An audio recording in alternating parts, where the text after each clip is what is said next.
Halo, selamat malam sahabat-sahabat semua. Apa kabar? Assalamualaikum. Semoga kalian selalu happy, selalu sehat, banyak rezekinya, dan dimudahkan segala urusannya. Amin. Hari ini aku mau sharing tentang sesuatu yang sedikit berbeda dari cerita sebelumnya. Sebenarnya pengen menyambung cerita tentang jodoh, tapi aku hari ini pengen sharing dulu tentang ngebom hutang. Apa sih ngebom hutang itu? Jadi gini ceritanya, beberapa tahun yang lalu aku pernah pinjem uang untuk membayar untuk beli rumah. Sebenarnya beli rumah aku pinjam terus 180 juta, tapi yang dikasihkan ke aku itu sama pihak bank 160 juta. Nah 20 jutanya itu disimpan di tabunganku tapi nggak bisa dipakai. Katanya itu untuk asuransi kalau lalu suatu hari aku belum bisa bayar atau nggak ada uang untuk bayar. Padahal sih bayarnya pasti dipotong dari gaji aku sih. Nah saat itu aku jangka waktu utangnya adalah 10 tahun ya kan. Kalau nggak salah per bulannya 3,3 atau berapa aku lupa. Nah setelah itu kan sebenarnya gajiku tuh waktu itu sebulan itu cuma 3,5 apa 3,6. Jadi tuh setelah dipotong utang 3,3an itu ya langsung tinggal 300.000. Jadi benar-benar wow, rasanya nggak enak banget karena nggak punya uang gitu kan.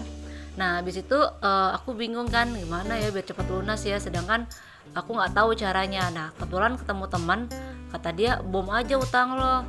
Aku bilang gimana caranya? Katanya caranya adalah kamu kalau punya uang lebih, misalnya nih kamu dapat THR atau dapat rezeki, nah kamu kumpulin misalnya kalau udah sampai di angka 10 juta kek atau 5 juta mungkin 5 terlalu kecil karena kan aku bulannya 3,3 ya 20 juta misalnya. Nah kamu langsung tuh ngubungin pihak bank, bilang saya mau bayar istilahnya untuk bayar bayar cicilan 20 juta. Nanti bank akan kasih pilihan mau dipotong jumlah cicilannya menjadi lebih kecil karena kan kita udah ngebom utang tuh istilahnya, misalnya 20 juta misalnya, atau cicilan tetap segitu 3,3 juta kalau aku, tapi nanti jangka waktu pelunasannya itu dikurangin. Nah kata temanku yang paling untung adalah menurut dia itu adalah dengan jangka waktu pelunasan dikurangin tapi tetap bayarnya sama, nanti jadi lebih enak. Tapi kalau itu dilakukan kalau utang kamu sudah bayar utang, udah bayar setengah tahun dari jangka waktu yang diberikan. Nah kan aku 10 tahun, berarti aku setelah bayar utang, setelah nyicil selama 5 tahun baru aku melakukan ngebom utang. Nah kan aku coba tuh ya, kebetulan udah 5 tahun tuh waktu itu udah nyicil bayar utang 5 tahun ke bank. Dan habis itu aku ada rezeki dari suami, ada rezeki dari THR. Nah itu aku kumpulin ada 20 juta. Nah 20 juta itu aku gunakan tuh, aku hubungin pihak bank yang pihak teller yang pihak CS yang waktu pernah aku ngutang sama dia, aku WA kan, saya mau ini dong, saya mau bayar 20 juta nih. Terus ya benar dia kasih pilihan. Ya akhirnya aku milih untuk jangka waktunya yang dipendekin tapi cicilannya sama. Wow, ternyata pada saat itu kalau nggak salah ya, ketika saya bayar 20 juta tuh cicilannya berkurang. Tadinya kan total 10 tahun menjadi 8,5 tahun apa ya, aku agak lupa sih. Wah seneng banget kan, udah agak lega. Dari situ aku tetap bayar cicilan, terus nanti punya rezeki lagi aku kumpulin sekitar 10 juta atau 20 juta, aku bom utang lagi. Nah itu lumayan banget, sampai akhirnya jangka waktunya jadi makin lama makin turun kan. Jangka waktunya makin lama makin turun jadi 7 tahun. Terus saya ngebom utang lagi, kalau nggak salah saya ngebom utang tuh berapa kali ya, 3 kali 4 kali. Nah pada tahun ke-7 aku bayar utang itu, kata si ininya, jadi utangku tuh tinggal, kan bisa dilihat tuh, jadi utangku tinggal 30 juta lagi yang harus dibayar ke pihak bank ya kan.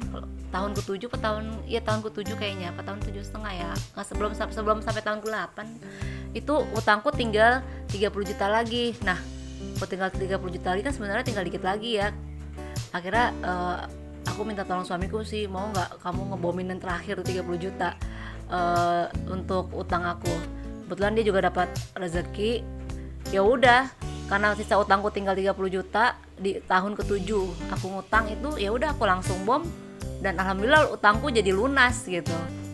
Jadi cara yang itu kayaknya yang dikasih tahu temanku itu benar-benar terbukti mempercepat kita bayar utang, dan kayaknya uang yang dibayar untuk bayar utang pun jadi lebih sedikit kayaknya sih hitungannya ya. Seingatku aku ngebom 4 kali. Sekali ngebom itu ada 2 kali, satu kali pertama itu 20 juta, selanjutnya 10 juta, 10 juta, 10 juta, terus terakhir 30 juta itu. Seingatku sih gitu. Jadi ya, di podcast kali ini aku cuma ngasih tahu nih, sharing sama teman-teman, sahabat-sahabat semua yang lagi punya utang di bank. Kalau mau biar cepet utangnya lunas, namanya dibom aja utangnya, tapi lakukan setelah kamu udah bayar utang setengah dari jangka waktu yang diberikan. Karena alasannya kalau nggak salah di awal-awal tahun kita bayar utang itu adalah untuk membayar bunga bank kalau nggak salah ya, karena kan saya kebetulan ngutangnya di bank konvensional. Nah, setelah 5 tahun, misalnya kalau aku 10 tahun ya, setelah kamu udah bayar selama setengah tahun dari jangka waktu, kamu kalau misalnya punya uang misalnya berapa juta gitu, berapa kali lipat dari uang cicilan kamu, nah kamu bilang ke itunya ngebom utang. Memang sih ngebom utang itu ada biaya itu sih, biaya apa namanya ya, aku lupa, tapi itu nggak banyak kok, paling 400 ribu apa 400 ribuan lah, nggak banyak kok itu. Berapa persen dari misalnya kamu ngebom utang 20 juta, berarti kalau nggak salah 2% apa, pokoknya ada persentasenya sih kita harus bayar, apa tuh namanya aku lupa. Tapi ya maksud aku itu jauh lebih untung dibanding kamu tetap nyicil selama 10 tahun.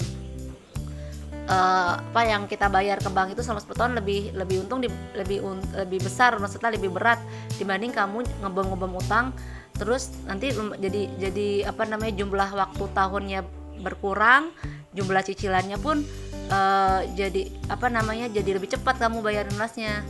Jadi kamu pilih setelah setengah tahun kamu bayar utang, kamu ngebom utang, kamu pilih yang jangka waktu cicilannya aja yang diperpendek.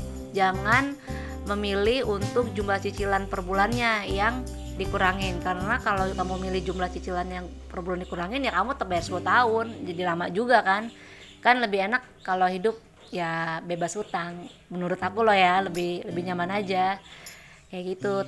Sobat-sobat semua, memang kadang-kadang kita nggak bisa, kadang-kadang memang untuk beli rumah itu atau sesuatu yang besar itu ya mungkin bisa sih kalau nggak pakai utang asal kamu sabar. Tapi waktu itu saya sih yang ngutang tapi alhamdulillah sih udah lunas ya. Segitu dulu deh sharingnya sahabat-sahabat semua, semoga sahabat-sahabat bisa ngikutin kalau emang bisa, kalau yang belum bisa semangat. Segitu dulu semua, bye bye.